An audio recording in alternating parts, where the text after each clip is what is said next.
আল্লাহ কাউকে অনেক বেতন দিয়েছে, অনেক ইনকাম করে, ভালো ওভার টাইম করে, ভালো কোম্পানি। মনে রাখবেন, এটা আল্লাহর ভালোবাসা না। আমরা ভুল বুঝি। আমরা যারা বেসিক কাজ করি, যারা কম ইনকাম করি, তারা মনে করি যে আল্লাহ ওকে খুব ভালো রাখছে। অনেক সময় শয়তান এটা আমাদেরকে দেখায়, মানে ভাবায়।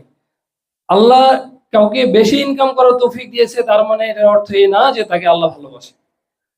আল্লাহ যদি কোনো মানুষকে 5 ওয়াক্ত নামাজ পড়ার তৌফিক দেয়, আল্লাহ যদি আপনাকে মসজিদে আসার তৌফিক দেয়, আপনি যদি ফজরের নামাজ পড়তে পারেন, আপনি যদি 5 ওয়াক্ত নামাজ পড়তে পারেন, সারাদিনে যে ফরজ কাজগুলো আছে এগুলো যদি আপনি করতে পারেন, মনে করবেন যে আল্লাহর দয়া আপনার উপর আছে, আল্লাহ আপনাকে ভালোবাসে।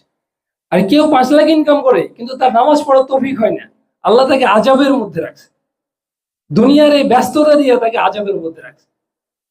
কিন্তু আমরা এই সূক্ষ্ম বিষয়গুলো অনেক সময় বুঝি না। বেসিক কাজ করলেও আমরা শুকরিয়া আদায় করি না যে আমি তো মসজিদে আসতে পারি, দিনের কাজে সময় দিতে পারি। এইটা আপনার জন্য যে কত বড়, শুধু দমটা ফুরিয়ে গেলে আমরা বুঝতে পারবো, শুধু চোখটা বন্ধ হয়ে গেলে আমরা বুঝতে পারবো, তার আগে হয়তো বুঝতে পারছি না।